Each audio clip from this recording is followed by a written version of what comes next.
Rudy était un vilain moins que rien mort, tragiquement, sans jamais avoir connu de femme. Pourtant, il reçoit une seconde chance en se réincarnant dans un autre monde avec des stats magiques au max, et s'en sert pour devenir le plus puissant magicien qui collectionne les épouses comme des pierres d'infinité. Tout commence après un tragique accident dans la vie antérieure de Rudy. Pourtant, alors qu'il perd connaissance, il ne pense qu'au fait qu'il n'a jamais pu tâter de melon.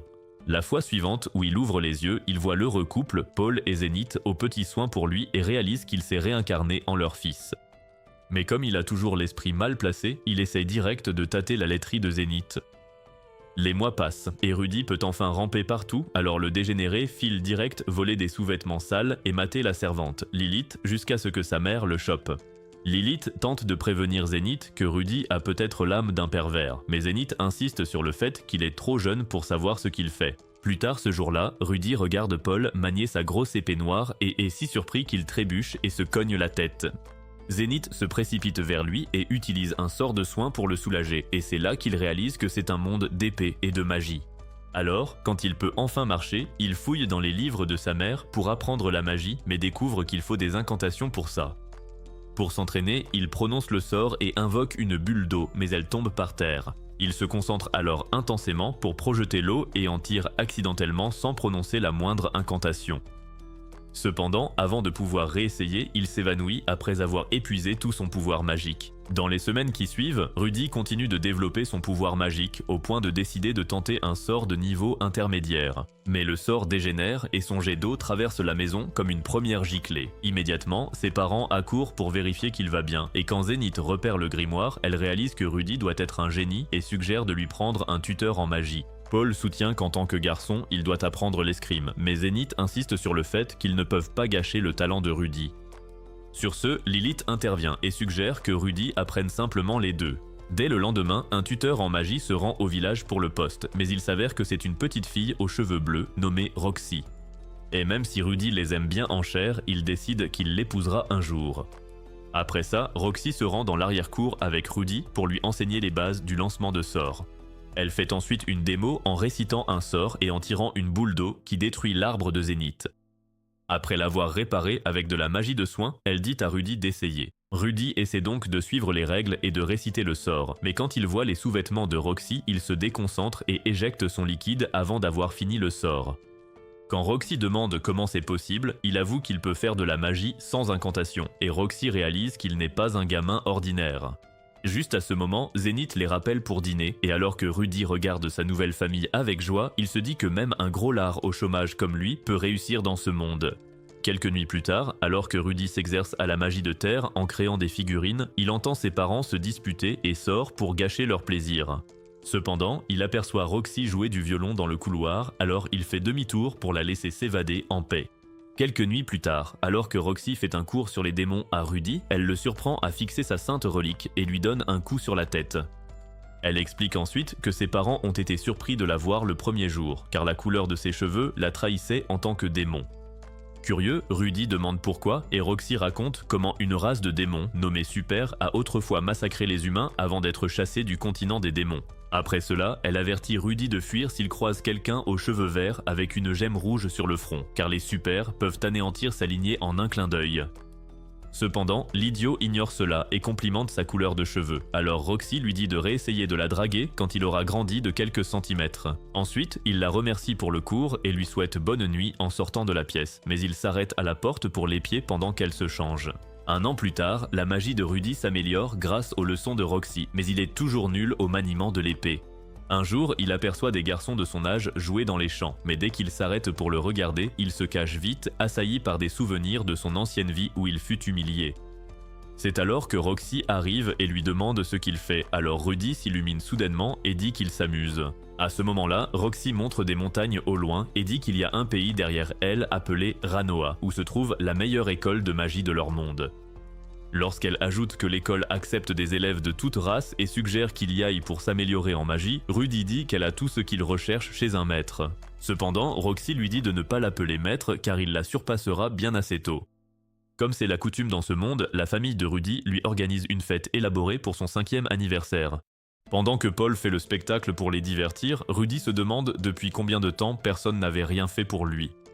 C'est alors que Paul lui offre une épée pour son anniversaire et lui fait un discours sur l'importance de protéger sa future famille et ses proches, car la magie seule ne suffit pas dans les combats rapides. Soudain, Zenith frappe Paul et lui dit d'arrêter ses bêtises. Elle remet ensuite à Rudy un livre de magie, le laissant tout excité alors qu'il la remercie. Impressionné, Zenith le serre dans ses bras, tandis que Paul regrette d'avoir suivi les conseils parentaux d'un robot. Peu après, Roxy offre une baguette à Rudy et précise qu'elle possède une pierre magique qui amplifie son mana. Quand Rudy dit qu'elle est belle, Roxy explique qu'il est d'usage pour les maîtres d'offrir une baguette à leur élève lorsqu'ils maîtrisent la magie de débutant. En entendant cela, Rudy la remercie et promet d'en prendre grand soin. Amusé, Roxy souligne qu'il a appris les 4 types de magie d'attaque avancée malgré son jeune âge et lui dit de ne pas se priver de gagner de l'aura. Rudy répond alors que c'est parce qu'elle a été un bon professeur, alors Roxy déclare qu'elle organisera son examen de fin d'études le lendemain. Plus tard ce jour-là, Rudy repense à comment il est devenu un moine numérique après avoir été humilié pour son anatomie dans sa vie antérieure. Le matin, quand Roxy annonce qu'ils sortent du village pour l'examen, Rudy se crispe et demande s'ils peuvent le faire dans le jardin. Cependant, Roxy refuse, tandis que Zenith souligne que Rudy doit avoir peur des monstres. À ce moment-là, Roxy explique qu'il n'y a pas de monstres dans la région. Quand Paul essaie de mettre Rudy sur le cheval, il s'éloigne, alors Roxy demande s'il a peur des chevaux. Rudy dit alors que non, alors Roxy l'attrape soudainement et le met sur un cheval. Peu après, alors qu'ils partent, Rudy panique, mais Roxy le rassure en disant qu'elle est là, donc il n'a rien à craindre. Lorsqu'il ouvre les yeux, il réalise qu'il n'y a aucune raison d'avoir peur. Lorsqu'il croise des villageois, Rudy panique et évite leur regard, tandis que Roxy salue tout le monde poliment. Réalisant que toute l'attention est sur Roxy, il se détend, alors elle demande s'il a toujours peur, mais Rudy dit qu'il va bien. Quand il réalise que personne ne se moquera de lui au village, il commence à sourire et à saluer les villageois, lui aussi. Arrivée hors du village, Roxy dit qu'elle ne lancera la magie de l'eau de niveau 5 qu'une fois et lui dit de la mémoriser. Quand elle dit que ce sera son examen final, Rudy demande pourquoi il lance le sort à l'extérieur du village. En réponse, Roxy dit que le sort pourrait être dangereux pour les récoltes et les animaux. Elle fait ensuite quelques pas et récite les incantations alors que le ciel s'assombrit soudainement et devient orageux. Soudain, il pleut et le vent emporte presque Rudy, mais il attrape la jambe de Roxy alors que la foudre frappe leur cheval. Ensuite, Roxy soigne le cheval et demande à Rudy de garder ce qui s'est passé entre eux. Quand Rudy l'assure qu'il ne dira rien, Roxy lui ordonne d'exécuter le sort. Alors, Rudy récite les incantations en agitant sa baguette et réussit à créer une tempête de pluie. Plus tard, Roxy dit qu'elle n'a plus rien à lui apprendre et le félicite d'être devenu un mage de l'eau de niveau 5. Plus tard ce jour-là, quand Roxy part avec sa boîte, Paul et Zenith essaient de la convaincre de rester. Cependant, elle dit qu'elle prévoit de parcourir le monde et de perfectionner ses capacités à nouveau. En entendant cela, Paul reproche à Rudy de lui avoir fait perdre toute confiance en elle, mais Roxy se tourne vers Rudy et lui dit que, même si elle a fait de son mieux pour l'entraîner, elle manque malheureusement de la capacité de le guider correctement. En réponse, Rudy dit qu'il a beaucoup appris d'elle. Roxy lui offre un collier pour sa remise de diplôme et explique que c'est un porte-bonheur de sa ville natale. Excité, Rudy promet de le chérir et alors que Roxy s'en va, il court après elle et crie pour la remercier. Après son départ, Rudy lui est reconnaissant de l'avoir aidé à surmonter sa peur, alors il sort un de ses sous-vêtements et lui rend hommage. Le lendemain, pendant que ses parents s'adonnent à leur rituel d'avant l'accouplement, Rudy leur demande s'il peut sortir jouer dehors, ce qui amuse beaucoup Paul, qu'il a toujours trouvé plutôt casanier, vous savez. Alors Rudy dit qu'il est devenu un fils en pleine forme. Après cela, Paul porte Rudy sur son épaule et lui dit de revenir avec une ou deux jolies filles. En marchant, il conseille à Rudy d'être gentil, car la force d'un homme ne doit pas servir à bousculer les autres. Rudy répond qu'il sait que la force d'un homme sert à mettre les dames dans 77 positions. Après avoir fait ses adieux à ses parents, il tombe sur des garçons du village en train de brutaliser un jeune garçon nommé Sylph. Il se précipite alors pour frapper le chef de la bande avec un sort d'eau, les traitant de mauviettes pour s'en prendre ainsi au pauvre garçon. À ce moment, les brutes s'en prennent à lui, mais Rudy serre les poings et s'agite comme un idiot. Alors les brutes abandonnent et s'en vont. Il s'approche ensuite de Sylph et l'aide à se relever tout en lui demandant si tout va bien. Après cela, il tente de le nettoyer avec un sort d'eau, mais Sylph essaie de fuir, le prenant pour une autre brute lunatique. Cependant, Rudy le rattrape et lui lave les cheveux avec un sort d'eau chaude. Soudain, il remarque les cheveux verts de Sylph, vérifie vite son front et pousse un soupir de soulagement en n'y trouvant aucune gemme rouge. Ensuite, alors que Rudy lui sèche les cheveux avec un sort de vent, il révèle que son maître était un démon et demande à Sylph s'il en est un aussi. Mais Sylph dit qu'il l'ignore puisque son père est à moitié elfe. Quand Sylph explique que sa couleur de cheveux diffère de celle de ses parents, Rudy se dit que l'un d'eux a dû aller voir ailleurs et le plaint. Pendant leur promenade, Sylph demande pourquoi il l'a aidé et Rudy répond que son père lui a appris à être l'ami des plus faibles. Quand Sylph dit qu'il pourrait être rejeté pour ça, Rudy répond qu'ils pourront jouer ensemble si ça arrive et déclare qu'ils sont amis. Remarquant que Sylph est plutôt mignon, Rudy se dit qu'il pourrait attirer des jolies filles s'ils sont amis, alors il se présente. Ensuite, Rudy propose de jouer, mais Sylph dit n'avoir jamais joué avec un ami, ce qui fait réaliser à Rudy qu'ils sont tous deux des marginaux. C'est alors que Sylph lui demande de lui enseigner les sorts d'eau et de vent. En réponse, Rudy lui dit qu'il devra apprendre les incantations et suggère qu'il s'y mette. Plus tard, Rudy rentre et trouve Paul contrarié, alors il se demande si sa cachette secrète a été découverte. À ce moment, Paul se lève furieux et l'accuse d'avoir frappé le fils du voisin. Mais quand Rudy tente de s'expliquer, Paul le rejette et insiste pour qu'il s'excuse quand il a tort. Réalisant que Paul n'est pas prêt à l'écouter, Rudy lui fait comprendre à quel point il est un mauvais père.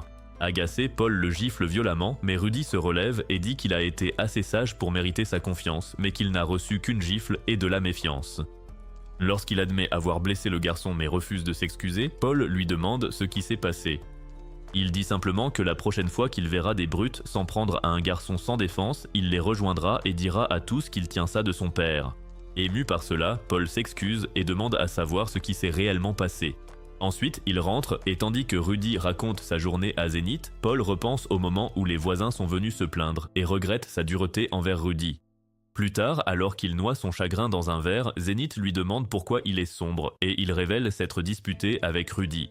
Quelques jours plus tard, Rudy s'entraîne sous un arbre quand Sylph arrive et s'excuse de l'avoir fait attendre. Après cela, il essaie un sort du livre de Rudy et réussit à le lancer. Alors Rudy demande ce qu'il devrait faire ensuite et Sylph dit vouloir essayer son sort d'eau chaude. À ce moment, Rudy fait une démonstration en superposant les sorts d'eau et de feu.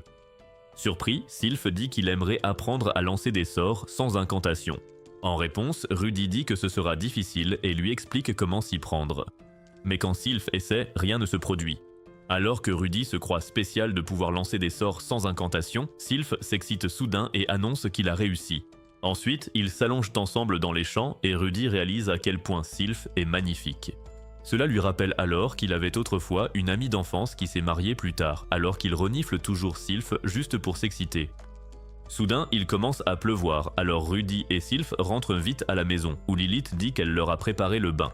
En arrivant au bain, Rudy se déshabille et demande à Sylph de le rejoindre. Cependant, il reste là, émerveillé par le champignon de Rudy. À ce moment-là, Rudy l'aide à se déshabiller, mais Sylph reste timide, alors Rudy baisse son short et Sylph le frappe pour ça. Confus, Rudy réalise que le magnum de Sylph doit être de taille mini comme le sien, alors il promet de ne pas rire, mais Sylph refuse d'enlever son slip. Se sentant trompé, Rudy baisse de force le slip, faisant fondre Sylph en larmes alors qu'il regarde avec incrédulité en réalisant qu'il s'est amusé avec une fille depuis le début. Soudain, Paul fait irruption et demande à Rudy ce qu'il fait, mais Rudy le regarde simplement d'un air absent. Quelques instants plus tard, alors que Paul lave le dos de Rudy dans le bain, il décide de tirer les leçons de la dernière fois et demande à Rudy pourquoi il a fait ça. En réponse, Rudy dit qu'ils étaient tous les deux mouillés, alors il a pensé que Sylph attraperait froid. Quand Paul demande pourquoi il n'a pas écouté quand elle a refusé, Rudy s'excuse. Paul décide alors de lui faire la morale, et quand Rudy s'excuse, Paul lui dit de s'excuser auprès de Sylph à la place. Inquiet, Rudy demande si elle lui pardonnera un jour, et Paul dit qu'elle le ferait s'il est sincère. Après s'être habillés, Paul et Rudy descendent et s'excusent auprès de Sylph, tout en ajoutant qu'ils pensaient qu'elle était un garçon depuis le début. En entendant cela, Sylph serre Zénith dans ses bras et commence à pleurer tandis que Paul réalise à quel point son fils est stupide. Le lendemain, pendant l'entraînement avec Rudy, Paul demande s'il s'est déjà réconcilié avec Sylph et il dit que rien ne semble aller. Alors Paul lui donne quelques astuces de Playboy pour la reconquérir. Juste à ce moment-là, Sylph apparaît, alors Paul pousse Rudy et il s'approche de Sylph pour lui dire que son joli visage lui manque. Cependant, alors qu'il s'approche d'elle, Sylph recule, alors il dit à Sylph qu'elle le déteste probablement maintenant. Sylph lui prend alors les mains et lui dit d'agir comme il le fait normalement puisqu'elle ne le déteste pas. Quelque temps plus tard, Zénith annonce qu'elle est enceinte et pendant qu'il fête cela, Lilith annonce aussi qu'elle est enceinte, surprenant tout le monde. Comme l'instrument de Rudy n'est pas assez développé pour faire le travail, tous les regards se tournent vers Paul, qui s'excuse alors rapidement et dit qu'il est le père. À ce moment-là, Zénith s'approche de lui et le gifle tandis que Rudy les regarde avec confusion. Ensuite, quand Zénith interroge Lilith sur ses projets, elle répond en disant qu'elle partira après avoir aidé à l'accouchement de Zénith et élèvera son enfant dans sa ville natale. Zénith dit alors que le voyage sera risqué puisqu'elle sera épuisée par l'accouchement, mais Lilith dit qu'elle n'a nulle part ailleurs où aller. Quand Paul essaie d'intervenir, Zénith le fait taire.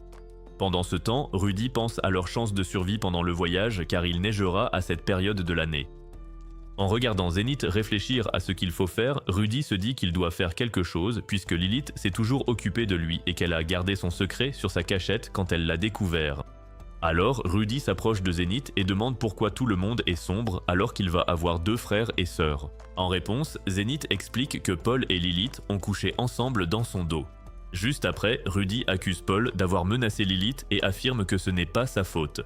Pendant qu'il invente une histoire pour enfoncer Paul, celui-ci tente de nier, mais Zénith le fait taire avec colère. Zénith demande alors à Lilith si c'est vrai, mais quand elle nie, Zénith dit qu'elle ne fait que couvrir Paul. Après cela, Rudy déclare que ce serait bien que le nouveau bébé ait un ami avec qui jouer, tout comme lui avec Sylph. Pour la convaincre, Rudy dit qu'il n'est pas prêt à dire adieu à Lilith, alors elle lui dit qu'elle peut rester car ils sont une famille. Quelques jours plus tard, alors qu'ils s'entraînent à l'épée de bois, Paul attaque Rudy qui le supplie de ne pas s'en prendre à lui. Pendant ce temps, Lilith se demande pourquoi elle a été sauvée alors que c'est elle qui a séduit Paul, car elle entendait Zénith chaque nuit et voulait aussi goûter au bâton magique de Paul. Elle a donc simplement tendu un piège et Paul est tombé dedans. Avant tout ça, Lilith redoutait l'homme de culture caché en Rudy, mais maintenant elle pense à la façon dont il l'a sauvé en sachant tout. Pour cette raison, elle décide de rembourser Rudy en laissant son futur enfant le servir. Plusieurs mois après, Paul joue avec ses nouveaux bébés, Norn et Aisha, tandis que Rudy se demande si ce vieux fou n'a rien de mieux à faire. Soudain, les bébés se mettent à pleurer et leur mère s'empresse de s'occuper d'eux. Rudy regarde et se dit qu'il aimerait être un grand frère cool pour les bébés. Par la suite, Lilith commence à parler à Rudy et il découvre qu'elle et Paul ont étudié l'escrime ensemble jeunes, mais que Paul lui a pris sa virginité de force avant de s'enfuir. Plus tard, à l'entraînement, Rudy voit Paul comme une ordure mais le respecte pour sa force, car il maîtrise les 3 styles d'escrime. Comme il se fait malmener, Rudy attaque Paul avec un sort de terre, mais Paul le bloque et le met à terre pour avoir triché. Quand il réprimande Rudy pour sa nullité à l'épée, Rudy lui rappelle que le pire est de tromper sa femme et d'avoir failli briser sa famille.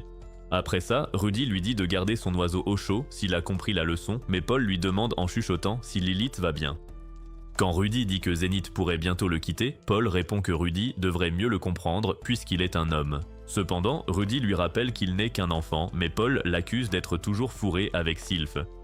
Ensuite, Paul révèle que les élèves vont à l'école vers son âge et demande s'il en a besoin puisqu'il sait déjà lire et écrire. Avant que Rudy ne réponde, Paul dit que l'école n'est pas drôle car les femmes là-bas sont nulles au lit. Peu impressionné, Rudy dit qu'il espérait y trouver des filles mignonnes, mais Paul lui conseille de rester avec Sylph qui arrive justement. Peu après, sous un arbre, Sylph demande à Rudy quoi faire, mais comme il est distrait, elle remarque qu'il a l'air déprimé ces derniers temps. Rudy dit alors qu'il se sent coincé car il ne progresse plus ni en magie ni en escrime. Sylph lui demande s'il compte quitter le village, mais dès que Rudy confirme, elle lui saute dessus et lui dit de ne pas partir. Quand elle pleure, il lui assure qu'il restera et se demande pourquoi il a pensé à la quitter alors qu'il pourrait vivre paisiblement au village. Plus tard ce jour-là, alors que Rudy se fait plaisir en repensant à son moment avec Sylph, Paul déboule, ce qui agace Rudy qui tente alors de le mettre dehors mais s'arrête quand Paul dit qu'il a une lettre. En l'ouvrant, il réalise qu'elle vient de Roxy, qui dit séjourner dans un royaume et donner des cours à un prince qui est aussi un homme de culture comme lui. En plus de cela, Roxy déclare qu'elle a enfin maîtrisé la magie de l'eau de classe royale et lui conseille de s'inscrire à l'université de magie de Ranoa s'il a du mal à progresser. Plus tard, pendant le dîner, Rudy dit qu'il ne progresse plus à l'entraînement et déclare qu'il aimerait s'inscrire à l'université de magie de Ranoa. Il ajoute ensuite que Sylph ne voulait pas qu'il parte quand il lui en a parlé et demande s'ils pourraient s'inscrire ensemble car sa famille est aisée comparée à la sienne. Quand il demande à Paul s'il peut payer les frais de scolarité pour eux deux, Paul refuse et explique que l'argent ne tombe pas du ciel. En entendant cela, Rudy propose de trouver un travail pour payer les cours de Sylph, mais Paul dit qu'il verra ce qu'il peut faire, alors Rudy le remercie. Le lendemain, pendant l'entraînement, un carrosse arrive à la maison et une femme bête musclée nommée Ghislaine en descend, surprenant Rudy. À ce moment-là, Zénith sort pour l'accueillir et lui présente Norn. Pendant ce temps, Paul lui demande si tout est prêt, tandis que Zénith lui dit de bien s'occuper de Rudy. Quand Lilith dit à Rudy qu'il va leur manquer et que Zénith l'embrasse pour lui dire au revoir, il se demande ce qui se passe. Paul lui demande alors ce qu'il ferait si on lui demandait de rester loin de Sylph et Rudy répond qu'il n'écouterait pas. Soudain, Paul l'attrape et le projette au loin avant de foncer vers lui avec une épée en bois. Rapidement, Rudy réplique avec un sort explosif, mais Paul surgit de la fumée et continue d'attaquer tandis que Rudy se défend avec des sorts. À ce moment-là, Paul exécute une technique d'épée du style du dieu de l'eau et assomme Rudy. Des heures plus tard, Rudy se réveille et se retrouve dans un carrosse avec Ghislaine, alors il se présente. Ghislaine déclare alors qu'ils travailleront ensemble à partir de ce moment-là. Ensuite, Ghislaine lance une lettre à Rudy et lui dit de la lire à haute voix car elle ne sait pas lire. En l'ouvrant, il réalise que c'est une lettre de Paul lui disant qu'il lui a trouvé un travail où il devra donner des cours à une fille de la noblesse. En plus de cela, il révèle que Ghislaine est la garde du corps et l'instructrice d'escrime de la famille de la fille et qu'elle veut aussi apprendre la magie avec lui. Après cela, Rudy comprend d'après la lettre qu'il lui est interdit de rentrer ou de contacter sa famille pendant les 5 prochaines années car il risquerait fort de mettre Sylph enceinte. Rudy se dit alors que c'est pour le mieux car Sylph ne grandira pas si elle n'apprend pas à résoudre ses problèmes, mais il aimerait pouvoir la voir au moins une fois par an. Peu après, ils arrivent dans un manoir où Philippe, le cousin de Paul, se présente comme le maire de la ville. En entendant cela, Rudy réalise que Paul a dû faire jouer ses relations pour lui obtenir ce travail. Philippe lui demande alors ce qu'il sait et Rudy révèle qu'on lui a dit que s'il enseignait à une fille pendant 5 ans, son inscription à l'université de magie serait payée. Alors Philippe dit qu'il va lui présenter sa fille et qu'ensuite ils discuteront. Ensuite, il se dirige vers une autre partie du manoir et en chemin, Philippe annonce qu'il a trouvé un nouveau professeur. Dès que Rudy aperçoit Eris, ses signaux d'alarme s'activent, mais il s'approche d'elle et se présente comme un parfait gentleman. Pas impressionné, Eris lui rappelle qu'il est plus jeune qu'elle et quand Rudy dit que ça importe peu, elle le gifle et le gronde pour son insolence. Immédiatement, Rudy riposte, surprenant tout le monde. Cependant, juste au moment où il va faire son discours de victoire, Eris lui assène un coup sur la joue et lorsqu'il tombe sur le dos, elle s'agenouille sur ses bras et le roue de coups. Soudain, Rudy l'éjecte avec un sort de vent et s'enfuit alors qu'elle le poursuit, menaçant de l'anéantir. Heureusement, Rudy se cache sous une table et se demande pourquoi personne ne l'a prévenu qu'il aurait affaire à une folle. Plus tard, lorsqu'il rencontre Philippe pour discuter, il dit n'avoir jamais vu de monstre plus vicieux de sa vie. Après s'être assis, Philippe lui demande s'il va abandonner, mais Rudy répond qu'il ne peut pas rentrer chez lui car Paul se moquerait de lui. Impressionné, Philippe dit que la plupart des professeurs abandonnaient à ce stade et demande à Rudy s'il a un plan. Après réflexion, réalisant qu'il ne s'en sortira pas vivant s'il affronte la rousse déchaînée, Rudy suggère de la ruser pour qu'elle ait envie d'étudier. Curieux, Philippe l'interroge sur les détails du plan, tandis que l'ancien tuteur d'Eris se tient là, écoutant attentivement. Quelques instants plus tard, Rudy se rend dans sa chambre et s'assoit sur le lit tout en espérant que son plan fonctionnera. À ce moment-là, il retire le collier que Roxy lui a donné et prie les dieux de le garder en vie dans son nouveau travail. Quelque temps plus tard, Rudy se réveille et trouve ses mains liées. Il vérifie alors une caisse à proximité et y trouve Eris endormie. C'est alors qu'Eris se réveille et se demande ce qui se passe. Alors Rudy lui dit qu'ils ont été kidnappés. Il brûle ensuite ses cordes avec un sort de feu tout en disant qu'elle pourrait faire de même si elle savait utiliser la magie. L'ignorant, Eris se dirige vers la porte et appelle Ghislaine, mais l'un des ravisseurs fait soudain irruption et la fait taire à coups de botte. Quand l'homme en finit avec elle, il se tourne vers Rudy et lui assène un coup de poing au visage. Rapidement, il se rend auprès d'Eris et la soigne à moitié. Quand Eris lui demande de la soigner complètement, Rudy lui dit de le faire elle-même. En réponse, Eris dit qu'elle ne sait pas comment faire, alors il lui dit qu'elle peut l'apprendre. Après cela, Rudy écoute les ravisseurs parler et se demande s'ils sont vraiment des acteurs doués dans leur métier. Mais comme ils vont trop loin, il envisage de les pulvériser avec de la magie. Comme il ignore leur force, il décide de retirer les barreaux de fer de la fenêtre et annonce à Eris qu'il s'en va. Eris lui dit alors de l'emmener avec lui pendant que le ravisseur tente de rentrer. Cependant, Rudy bloque la porte avec de la magie de terre et fait semblant de partir. Eris le supplie de ne pas l'abandonner. Alors Rudy essaie de lui faire promettre de bien se comporter. Quelques instants plus tard, les ravisseurs font irruption, mais ils ont tous deux disparu. Dans une ruelle, Rudy soigne complètement Eris et dès qu'elle se sent mieux, elle recommence à faire l'insolente. Alors Rudy lui dit au revoir et s'en va tandis qu'Eris continue de se montrer têtue. Cependant, quand elle entend les ravisseurs les appeler, elle suit Rudy et accepte de se tenir tranquille. Peu après, Rudy lit un panneau et réalise qu'ils sont dans une ville près de Ranoa. Quand Eris dit qu'elle ne sait pas lire, Rudy souligne qu'elle pourrait rentrer seule si elle savait lire et compter. C'est alors qu'Eris dit qu'il devrait tout faire puisqu'il est son tuteur, mais Rudy précise qu'il n'a pas encore été engagé puisqu'elle a dit qu'elle ne l'aimait pas. Plus tard, ils rentrent à Ranoa en calèche et Rudy dit qu'il devrait être en sécurité. Quand Eris accepte, Rudy pense que le plan a fonctionné, et là, il croise l'ancien tuteur d'Eris. Enthousiaste, Rudy court vers lui, mais quelqu'un attrape soudainement Eris derrière lui et l'entraîne dans une ruelle. Rapidement, Rudy les poursuit et bloque leur chemin avec un sort de terre. Il demande alors au ravisseur de la lâcher tout en menaçant de le griller avec un sort de feu. Cependant, le tuteur arrive et dit qu'Eris a un rendez-vous très loin et propose à Rudy une part s'il se joint à eux.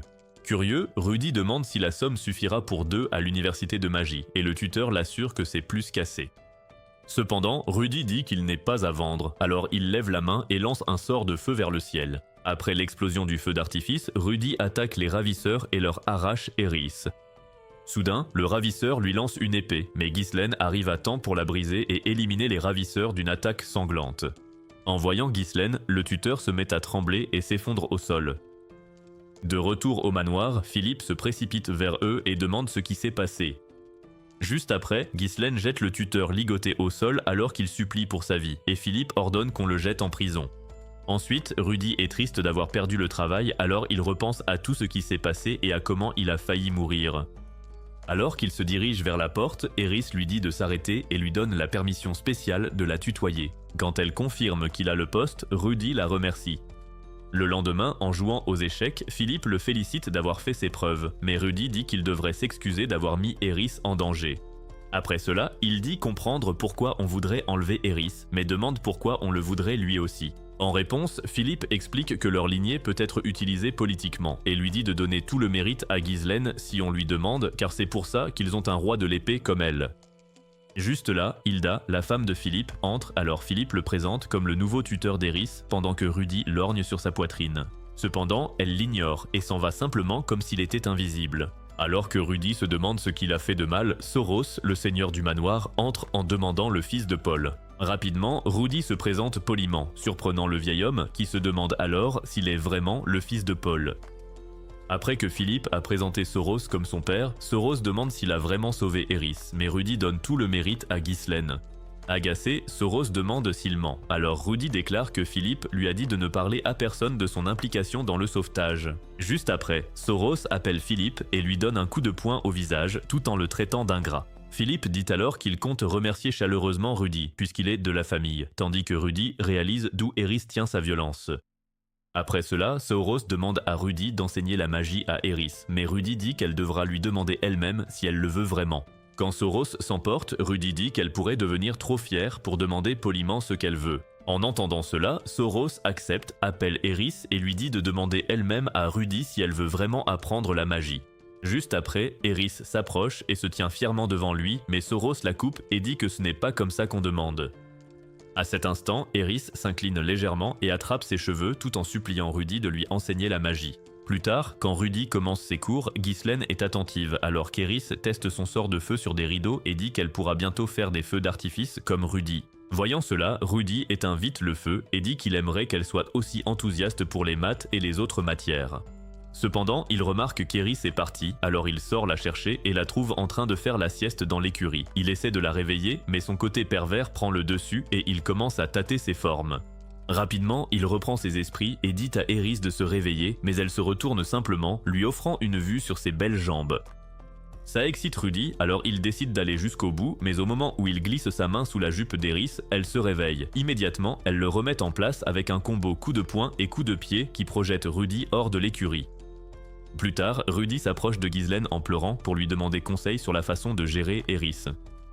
Peu après, alors qu'ils s'exercent à l'écriture, Eris s'arrête et dit que c'est ennuyeux. À ce moment, Rudy fait signe à Ghislaine et elle raconte comment elle a toujours cru que l'épée suffisait, jusqu'à ce que ses anciens coéquipiers se marient et la laissent seule. Ghislaine révèle ensuite qu'elle est devenue solitaire et comme elle ne savait pas compter l'argent, elle en a vite manqué et a fini par manger des restes de monstres. Voyant à quel point Eris est intriguée, Ghislaine dit que c'est pour ça qu'elle veut apprendre les maths.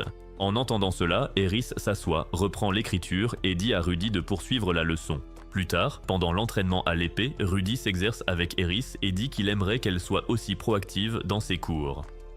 Alors que leurs épées s'entrechoquent, Ghislaine dit à Rudy de rester concentré, mais Eris lui montre le mauvais côté de sa lame. Alors qu'Eris se sent la meilleure à l'épée de bois, Ghislaine dit que ça lui rappelle qu'elle s'entraîne depuis plus longtemps et qu'elle est plus âgée que Rudy. Pour sa défense, elle souligne que Rudy est doué en magie, alors Ghislaine dit à Rudy qu'il est trop lent quand on l'attaque. Rudy explique alors qu'il a peur quand quelqu'un est face à lui et l'attaque rigoureusement. Soudain, Eris lui frappe la tête avec son épée et lui dit d'arrêter de faire la mauviette. Elle l'aide ensuite à se relever et suggère de faire un autre round. Quelques jours plus tard, Rudy remarque qu'Eris tremble en classe, comme si elle allait craquer, alors il prend ses jambes à son cou et réalise que c'est sûrement parce qu'Eris n'a pas eu de jour de congé depuis des mois. Le lendemain, ils sortent se détendre et Eris entraîne Rudy avec enthousiasme, lequel l'avertit alors de ne pas s'égarer en ville.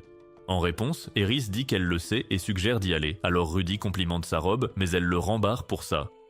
En arrivant en ville, Eris est surexcité tandis que Rudy note les prix de certains articles. À ce moment-là, un homme invite Rudy à venir voir quelque chose. Arrivé à son étal, il ouvre une boîte et révèle un élixir qui pourrait le rendre plus célèbre que Johnny Sins. En entendant cela, Rudy s'illumine soudainement et note son prix. Juste après, Eris jette un œil à son carnet et dit qu'elle ne sait pas lire, mais Rudy répond que l'important est que lui le puisse. Eris exige alors de savoir ce qu'il écrit, alors Rudy en profite pour tester ses connaissances en maths. Mais comme le niveau en maths d'Eris est aussi bon que le vôtre, elle échoue comme d'habitude. Sur le chemin du retour, Rudy aperçoit un dragon volant dans le ciel et panique, alors Ghislaine explique que c'est la forteresse volante de Pérugus, le roi dragon cuirassé. Alors que Rudy se demande de qui il s'agit, Eris explique que c'est l'un des héros qui a vaincu la place. En entendant cela, Rudy réalise que c'est l'une des histoires que ses parents lui lisaient quand il était plus jeune, alors il demande si le dragon vole depuis 400 ans, depuis la fin de la guerre. Et quand Ghislaine le confirme, il exprime le souhait d'y monter un jour. Par la suite, l'humeur d'Eris s'est améliorée en classe, et juste au moment où il pense que la journée de repos a porté ses fruits, Eris lui présente la boîte d'aphrodisiaque, surprenant Rudy. Eris dit alors qu'il avait l'air d'en avoir très envie, alors elle le lui a acheté. Quand Rudy saisit l'élixir, Eris demande à quoi sert le médicament. Alors Rudy essaie de changer de sujet, mais Eris dit à Ghislaine de l'attraper. Rudy essaie alors de se libérer, mais finit par faire tomber le flacon. Voyant le médicament se répandre, Rudy se précipite et laisse échapper que c'est un aphrodisiaque. Curieuse, Eris demande ce que cela signifie, et avant que Rudy ne puisse s'échapper, les dames l'attrapent et l'interrogent pour obtenir des réponses. Quelque temps plus tard, Rudy regarde avec admiration Eris s'entraîner avec Ghislaine, qui commente ensuite qu'elle est surprise qu'Eris puisse parer certaines de ses attaques. Elle déclare ensuite qu'Eris pourrait bientôt atteindre un rang avancé, ce qui l'excite, tandis que Rudy reste là, inutile, se sentant comme un idiot. Cependant, le niveau en maths d'Eris est toujours nul, et quand Rudy le lui fait remarquer, elle se met en colère. Ensuite, alors qu'il les entraîne à lancer des sorts de feu, Hilda passe par là, alors Eris abandonne l'entraînement et dit à sa mère de la regarder s'exercer. Impressionnée, sa mère lui sourit, mais le sourire s'évanouit dès qu'elle aperçoit Rudy, ce qui l'amène à se demander si Paul lui a autrefois brisé le cœur. Un soir, alors que Rudy examine une statuette de Roxy qu'il a fabriquée, une professeure de danse nommée Edna se présente à sa porte et se présente. Il lui offre ensuite du vin pendant qu'elle explique qu'une fête sera bientôt organisée pour célébrer l'anniversaire d'Eris et qu'elle dansera lors de l'événement. Alors que Rudy s'en émerveille, Edna déclare qu'Eris apprend déjà, mais qu'elle a besoin de plus de temps pour s'entraîner, elle lui demande donc de lui céder une partie de son temps de cours, et Rudy accepte. Après le départ d'Edna, Rudy s'excite car il va avoir du temps libre. Quelques jours plus tard, Rudy décide d'aller à la bibliothèque tandis que Philippe lui recommande un livre. En l'ouvrant, Rudy réalise qu'il ne peut pas le lire, alors Philippe dit qu'il est écrit dans la langue du dieu des bêtes. En entendant cela, Rudy dit qu'il aimerait apprendre une autre langue durant son temps libre. Impressionné, Philippe dit qu'il pourrait engager des semi-humains comme serviteurs, et voyant le sourire malsain de Rudy, il lui demande s'il est aussi fasciné par eux. Soudain, tous deux se rapprochent grâce à leur amour commun pour les oreilles douces et les queues poilues. Après ça, Rudy dit vouloir apprendre d'autres langues aussi, alors Philippe l'autorise à emprunter des livres à la bibliothèque. Quelque temps plus tard, Rudy écrit à Roxy pour lui parler des nouvelles langues qu'il apprend. Ensuite, alors qu'il étudie la langue du dieu du combat, Rudy tombe de sa chaise et sort, mais aperçoit Eris fuyant Edna. Il demande alors ce qui se passe, et Edna explique qu'Eris n'y arrive pas en danse et risque de se ridiculiser à son anniversaire. Rudy demande alors s'il peut aider, et Edna le prie de convaincre Eris de retourner en cours. Peu après, Rudy trouve Eris aux écuries, et quand il s'approche d'elle, elle l'envoie valser d'un coup de pied. Rudy tente de la convaincre de revenir, mais elle dit être nulle en danse et qu'il ne comprendrait pas car il réussit tout. Rudy souligne qu'il est aussi nul dans plein de choses, révélant qu'il apprend de nouvelles langues sans vraiment y arriver. Quand Rudy dit qu'il va persévérer, Eris demande pourquoi et il répond qu'il se sent mieux quand il finit par apprendre. Il lui demande alors de reprendre la danse et propose son aide, mais Eris répond par un coup sur la tête. Puis elle s'éloigne et lui ordonne brusquement de la suivre. Peu après, Rudy aide Eris à danser, mais comme elle va trop vite, elle les fait tourbillonner et projette Rudy contre un mur. Plus tard, Rudy va au stand de l'homme qui lui a vendu l'aphrodisiaque et lui vend la statuette de Roxy pour une pièce d'or. Quelques jours plus tard, Rudy reçoit un colis et se demande ce qu'il contient. Il l'ouvre et voit que c'est une lettre de Roxy. Rapidement, il le renifle pour sentir l'odeur de Roxy et sort la lettre. Roxy lui écrit qu'elle n'est pas surprise qu'il soit tuteur et lui parle de son élève qui essaie sans cesse de la peloter. Dans cette lettre, Roxy a écrit qu'elle lui avait rédigé un manuel sur les langues, qu'elle lui avait envoyé avec le colis, et elle a également révélé que son élève avait récemment acheté une statuette qui lui ressemblait étrangement et qu'il n'arrêtait pas de faire des choses dégoûtantes avec. Impressionné, Rudy est ravi que son œuvre lui soit parvenue et félicite le prince pour son bon goût. Après ça, il parcourt le manuel et décide de lui lécher les pieds s'il la revoit un jour. Ensuite, lors de l'entraînement avec Eris, ils finissent sans se blesser et Edna se dit qu'elle pourrait réussir pour son anniversaire. Quand l'anniversaire d'Eris arrive enfin, Soros lance la fête et quand Rudy voit Eris dans sa robe, il en reste bouche bée. Il annonce alors que quiconque veut ses faveurs doit danser avec Eris, alors un garçon s'avance et l'invite à danser. Cependant, peu après le début de la danse, Eris trébuche et s'étale par terre, surprenant tout le monde. Soros lui ordonne alors de se relever, tandis que les invités murmurent sur sa maladresse. Rudy s'approche alors et l'invite à danser, tandis que tout le monde se demande d'où il sort. Soudain, ils commencent à danser comme prévu, mais peu après, Eris manque de trébucher à nouveau. Rudy lui demande si elle est nerveuse et elle répond que Soros les regarde. Rudy lui dit de fermer les yeux et lui fait croire qu'il lui a jeté un sort pour qu'elle devienne une bonne danseuse. À ce moment, Eris ferme les yeux et danse comme si c'était sa chose préférée au monde. Quand la musique s'arrête, la salle explose d'applaudissements et Soros les porte sur ses épaules. Plus tard, Edna demande à Rudy comment c'est arrivé. Il explique que l'escrime a rendu les pas d'Eris trop rapides, alors il a juste décalé son rythme.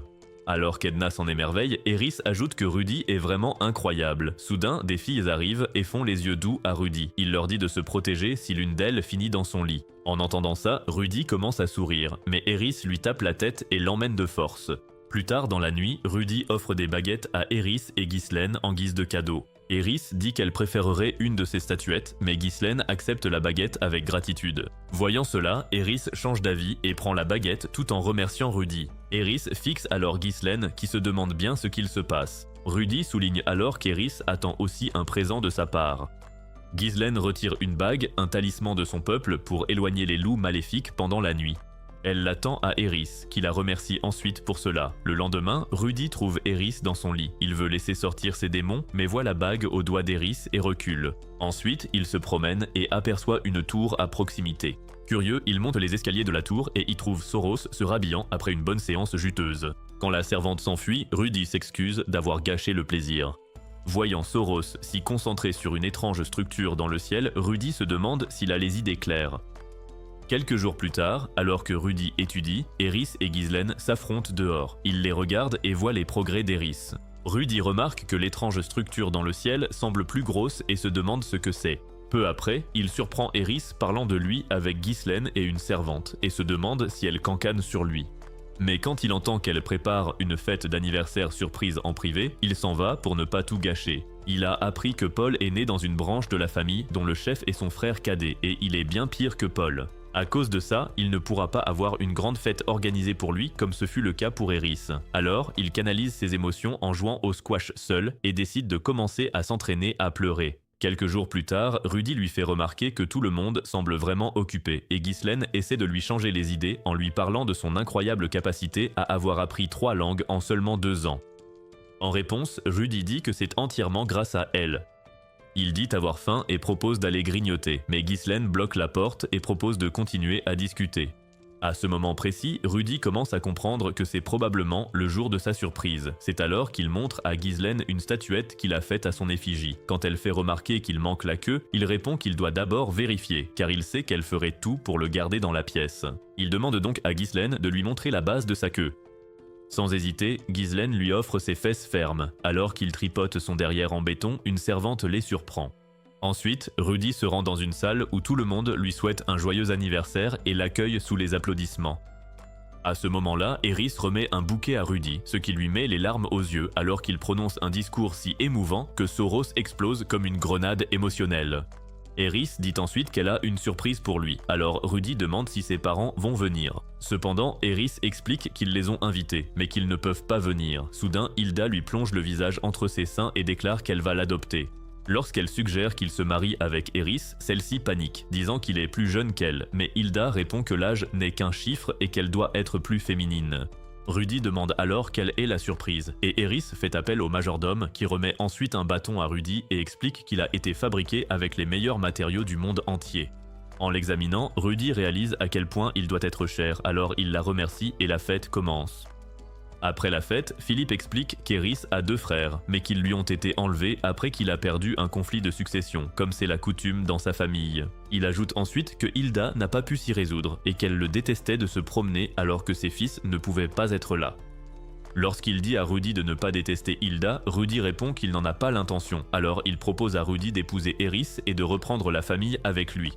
Surpris, Rudy demande ce qu'on attend de lui, et Philippe dit qu'il s'occupera du coup d'état et propose de laisser Eris dans son lit pour la nuit. En entendant cela, Rudy dit qu'il n'est pas intéressé et prend congé. Cependant, lorsqu'il croise une servante, il réalise qu'il pourrait avoir son propre harem de servantes s'il avait accepté. En entrant dans sa chambre, Rudy y trouve Eris et se demande pourquoi elle est là, alors Eris répond qu'elle est là pour lui tenir compagnie. Il se demande alors si Philippe l'a poussé à faire ça et examine sa tenue de nuit. Soudain, il s'imagine en train de s'amuser avec Eris, mais il reprend ses esprits lorsqu'il réalise qu'il va tomber dans le piège de Philippe. Cependant, Rudy brave les conséquences et tente sa chance avec elle, mais Eris lui inflige un combo dévastateur et s'enfuit de la chambre. Et tandis que Rudy soigne ses parties broyées et se réprimande pour s'être frotté à un démon aux cheveux rouges, juste au moment où il pense à s'excuser, Eris revient, alors il rampe devant elle et elle dit qu'elle lui pardonnera parce que c'est son anniversaire. De plus, Eris dit que c'est trop tôt et lui dit d'attendre encore 5 ans de plus. Après qu'elle lui a souhaité bonne nuit et qu'elle est partie, Rudy célèbre la promesse et décide de perfectionner son jeu d'ici là. Pendant ce temps, de retour dans son village, Paul traque des monstres et déplore de ne pas avoir pu venir pour l'anniversaire de Rudy. De retour à la maison, Sylph remet un pendentif qu'elle a sculpté à Lilith et lui demande de le remettre à Rudy. Après cela, Lilith lui montre le cadeau d'anniversaire qu'elle a acheté pour Rudy, et quand Sylph demande ce que c'est, Lilith répond que c'est quelque chose que Rudy chérit. Sylph se met ensuite à jouer avec Aïcha pendant que Zénith et Lilith discutent de la façon dont elle a changé depuis le départ de Rudy. Quand Zénith fait remarquer qu'il ne manque à Sylph qu'une gemme rouge sur le front pour ressembler à un superbe, Norn demande ce qu'est un superbe. En réponse, Zénith dit que ce sont des démons puissants qui pourraient la dévorer. Soudain, elle se met à pleurer et par coïncidence, Paul revient. Il la porte donc tout en disant qu'il n'a jamais vu une invasion de monstres aussi grave auparavant. À ce moment-là, il aperçoit un nuage sombre à l'horizon et se demande ce que c'est. Quelque part au loin, l'élève de Roxy s'endort en classe, alors Roxy sort prendre l'air et remarque aussi les nuages sombres. C'est alors qu'une démone nommée Kishirika sent une énorme quantité de mana s'accumuler dans le ciel et va voir de quel sort il s'agit. Mais comme elle ne peut pas les voir, elle décide d'affronter qui que ce soit. Pendant ce temps, sur la forteresse volante, Pérougus repère le mana qui s'accumule et se demande si quelqu'un cherche à briser le sceau de la place. Il convoque donc Almanfi, l'un de ses subordonnés, et lui ordonne d'enquêter sur le mana et de tuer toute personne suspecte sur place. Au même moment, Rudy et ses élèves se rendent dans un champ libre pour tester son plus grand sort avec son nouveau bâton. Et lorsqu'il essaie un sort d'eau, il réalise à quel point le bâton est impressionnant. Après cela, il tente de créer une tempête de pluie comme Roxy le lui a appris, mais s'arrête quand il remarque le mana dans le ciel. Juste au moment où Ghislaine suggère de s'enfuir, Almanfi les attaque à la vitesse de l'éclair. Cependant, Ghislaine croise le fer avec lui et lui demande qui il est. En réponse, Almanfi se présente et dit qu'il est là pour éliminer la cause de la perturbation. Ghislaine se présente ensuite comme un roi de l'épée et dit qu'ils n'ont rien à voir avec la perturbation. En entendant cela, Almanfi dit qu'elle sera jugée si elle ment, tandis que Rudy essaie de comprendre ce qui se passe. Juste au moment où il tente d'interroger Almanfi, celui-ci disparaît dans les cieux, provoquant une explosion. Soudain, Rudy se retrouve dans un endroit étrange et dans son ancien corps, et réalise qu'il a dû mourir. C'est alors qu'un homme blanc s'approche de lui et se présente comme le dieu humain. Après cela, le dieu humain dit qu'il l'a regardé mener sa vie intéressante et réalise qu'il a besoin d'aide. Quand il dit à Rudy qu'il est de son côté, Rudy s'emporte soudainement et demande s'il s'est amusé à le regarder perdre son temps dans un autre monde alors qu'il est mort. Quand le dieu humain propose de lui donner des conseils, Rudy dit qu'il ne fait que colporter de faux espoirs. Alors, le dieu humain l'assure que son corps précédent va bien et lui garantit qu'il retrouvera son corps actuel à son réveil. En entendant cela, Rudy réalise qu'il rêve. Il demande donc au dieu humain ce qu'il doit faire, et celui-ci répond qu'il finira sur le continent des démons, où il n'y a presque pas de nourriture et énormément de monstres. Quand Rudy demande ce qu'il veut dire, le dieu humain révèle qu'il a été pris dans un cataclysme de mana massif et a été téléporté. Il dit ensuite à Rudy qu'il trouvera un homme sur qui compter à proximité lorsqu'il se réveillera. Peu après, Rudy se réveille dans un monde étrange et se retrouve dans son jeune corps près d'un feu de camp. Soulagé, il regarde autour de lui et trouve Eris endormi à ses côtés. Il se demande alors où est Ghislaine, mais est choqué de trouver un superbe nommé Ruygerd de l'autre côté du feu. À ce moment-là, il saisit son bâton et demande à Ruygerd s'il a été envoyé par Dieu. Confus, Ruygerd dit qu'il les a vus tomber du ciel, alors il a fait du feu pour les garder au chaud. En entendant cela, Rudy le remercie et demande s'il y avait quelqu'un d'autre avec eux, mais Ruygerd dit qu'il les a trouvés seuls. Quand Ruygerd demande à Rudy s'il a peur de lui, il répond qu'il est impoli d'avoir peur de la personne qui les a sauvés. Ensuite, Rudy se présente et demande où ils se trouvent. Ruygerd dit qu'ils sont sur le continent des démons et demande à Rudy ce qu'ils font là. Rudy explique qu'ils ont subi un cataclysme de mana, alors Ruygerd promet de les ramener chez eux et lui tapote la tête en disant que les abandonner nuirait à la réputation de sa tribu. À ce moment, Eris se réveille et fait une crise en voyant Ruygerd. Elle finit par se présenter en tremblant et se cache derrière Rudy tandis que Ruygerd fait de même et dit que tout le monde peut être ami si on se comprend. Plus tard, calmé, Eris peste contre sa mère pour tous les mensonges sur la beauté des hommes super. Rudy dit alors que Ruygerd peut être son ami si elle le demande. Ruygerd demande alors s'ils peuvent être amis, et Eris, ravi, accepte aussitôt. Le lendemain, ils partent en voyage, et Ruygerd les guide à travers les terres désolées. Peu après, Ruygerd chasse une tortue géante et Eris lui demande comment il a su qu'il y avait un monstre invisible. Ruygerd répond qu'il l'a vu grâce à l'œil sur son front. Mais quand Eris et Rudy proposent d'aider, Ruygerd dit qu'ils sont trop jeunes pour ça. Quand Ruygerd prend Rudy pour le grand frère d'Eris, elle le corrige avec colère, disant qu'elle est l'aînée. Peu après, ils arrivent au village des démons, mais Rowan, le garde, refuse l'entrée car ils ont l'air suspects. Malgré les explications sur leur situation, Rowan refuse toujours, alors Ruygerd demande à voir le chef. Il assure ensuite à Rudy et Eris qu'ils entreront après avoir parlé au chef du village. Pendant que Rudy s'interroge, Ruygerd explique que la tribu Migurd communique par télépathie.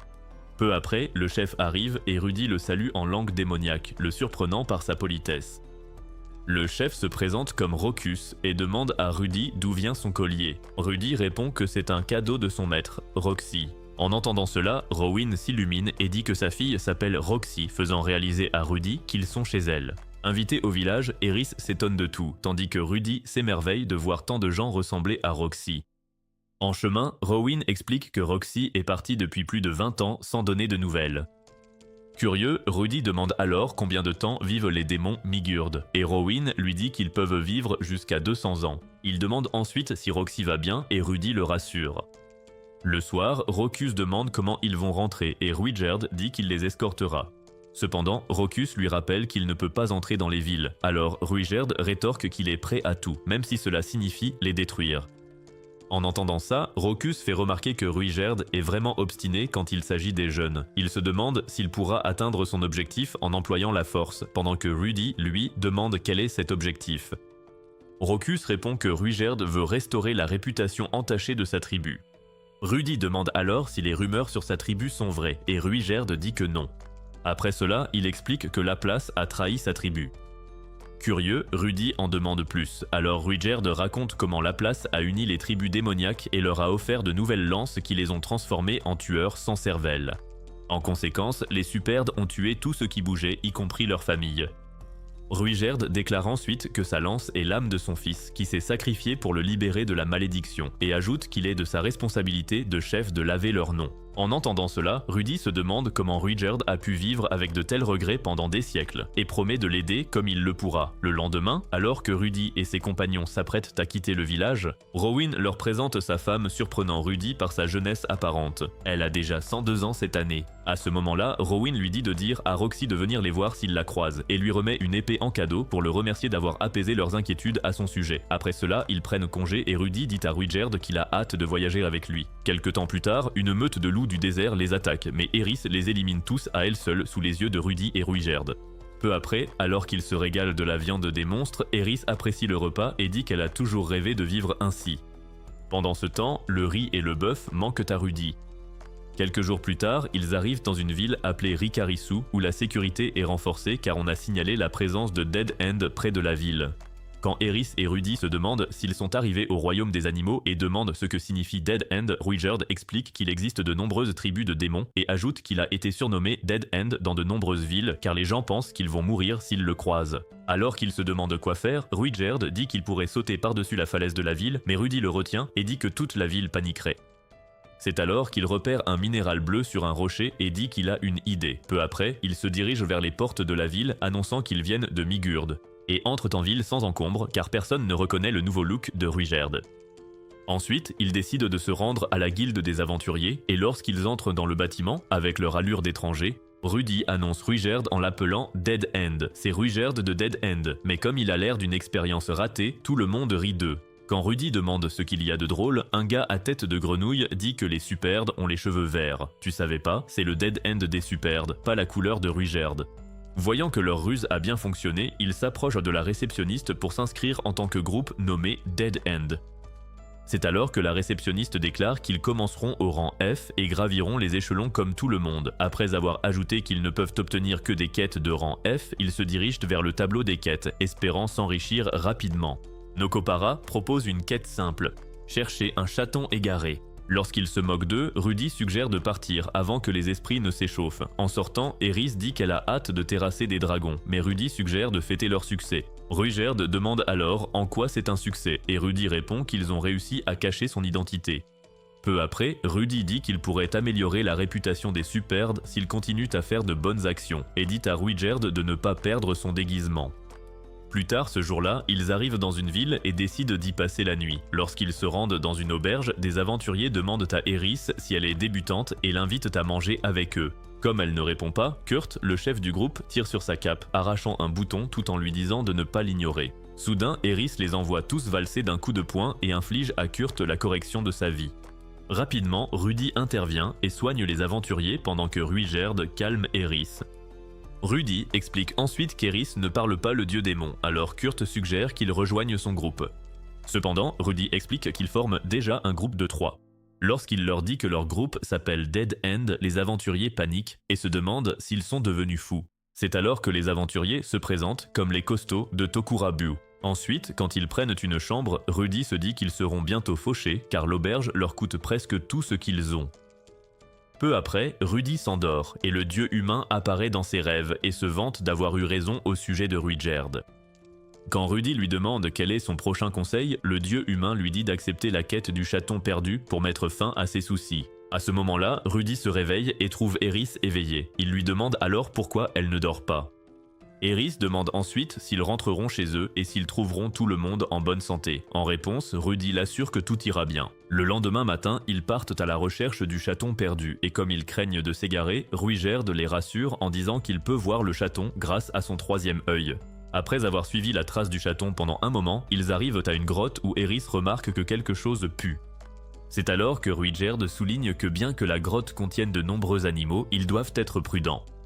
Ils entrent donc à l'intérieur et trouvent le minou en cage. Surpris, Rudy fait remarquer que la bête n'est pas un minou et commente que tout est plus grand sur le continent des démons, sauf sa saucisse. Juste au moment où ils examinent d'autres animaux en cage, les ravisseurs d'animaux apparaissent. Rudy lance alors un sort de terre pour les faire s'enfoncer, tandis que Ruijerd et Eris les plaquent au mur et que Rudy les ligote avec un sort. Alors que le démon menace de les achever, Rudy s'approche pour l'interroger, mais le démon l'envoie valser d'un coup de pied.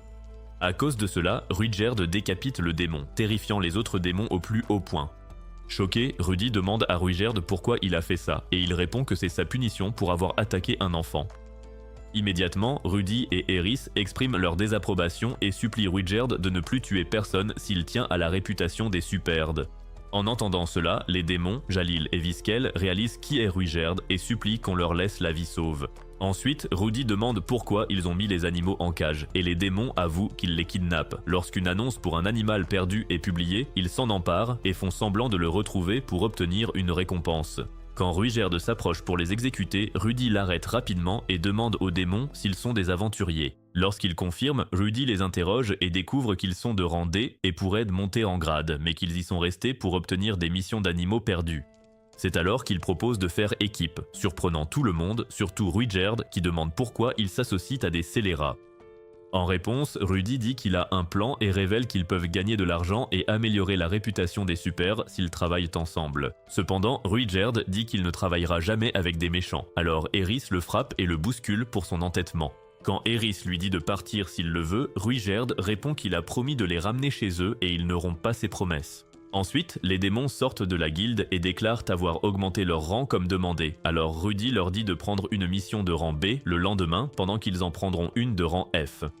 En entendant cela, les démons demandent s'il essaie de leur faire échanger leur mission et Rudy le confirme. Lorsqu'ils demandent si cela pose un problème, les démons répondent que ce n'est rien. Rudy leur dit alors de faire connaître le nom de Dead End lorsqu'ils terminent une mission. En réponse, Jalil dit que c'est déjà un nom populaire, mais Rudy insiste pour qu'il s'assure que tout le monde sache à quel point le groupe est respectable. À ce moment-là, Nokopara arrive et demande à Jalil ce qu'ils font avec les nouveaux.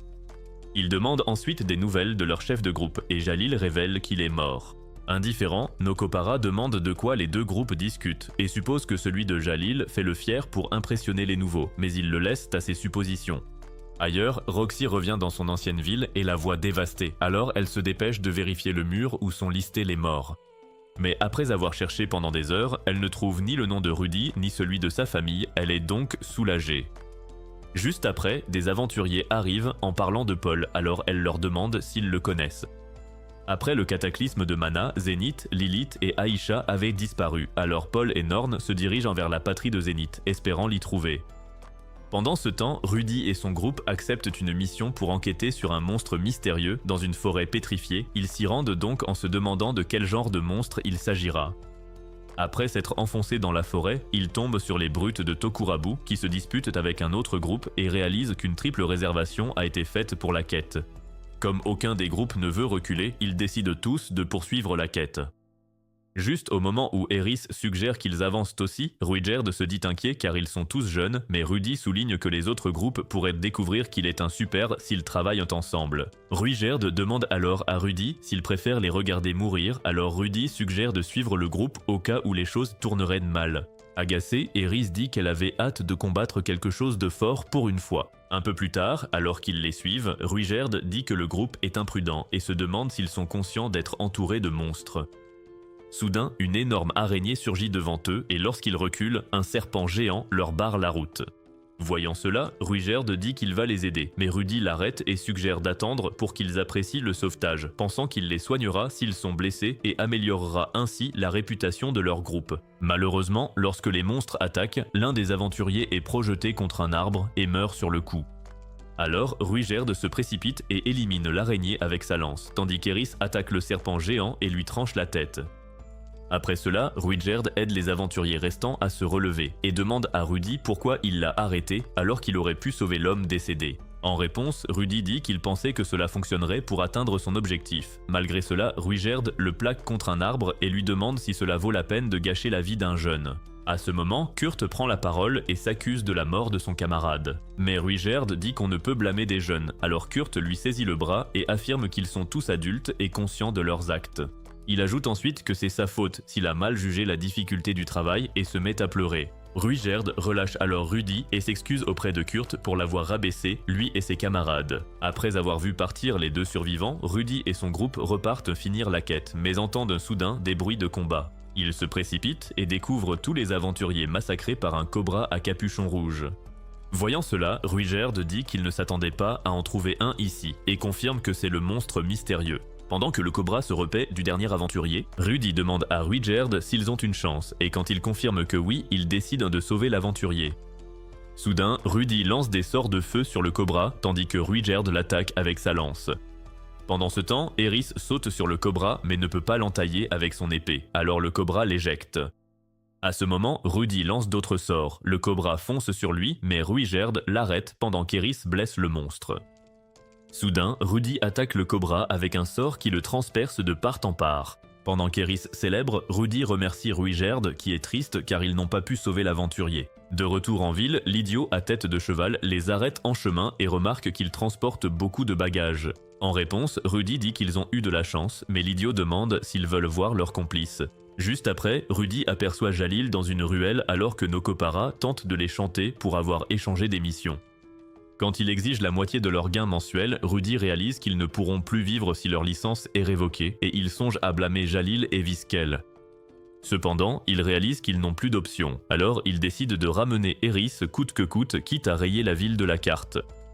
Alors qu'il s'apprête à lancer un sort de tempête, Ruijerd vide soudain une jarre d'eau sur sa tête et rince sa teinture. En voyant ses cheveux verts, Nokopara et tous les gens aux alentours s'enfuient. À ce moment, Ruijerd le soulève d'un bras tandis que Rudy le supplie de l'épargner. Ruijerd marque alors son visage avec sa lance en menaçant de l'éliminer si leur licence venait à être révoquée. Ensuite, Ruijerd bondit hors de la ville tandis que Rudy aperçoit Kurt et son camarade tremblant de peur à côté. Il demande alors pourquoi ils ont peur de la personne même qui vient de leur sauver la vie. Plus tard, Rudy et Eris rejoignent Ruijerd hors de la ville. Rudy s'approche et s'excuse de s'être focalisé sur l'argent et la réputation des Superdes. En réponse, Ruijerd dit qu'il est sûr que Rudy fait de son mieux et s'en veut de ne pas avoir vu à quel point Rudy s'inquiétait pour lui. De plus, Ruijerd ajoute qu'il a senti la détermination de Rudy à protéger Eris face à Nokopara et le reconnaît comme un guerrier. Curieux, Rudy demande ce que signifie être un guerrier et Ruijerd répond que c'est protéger les gens. Après cela, Ruijerd promet de les protéger, même s'il ne peut restaurer l'honneur de sa tribu, et dit à Rudy de ne plus s'en faire. Cependant, Rudy le remercie et affirme qu'il restaurera leur réputation quoi qu'il arrive.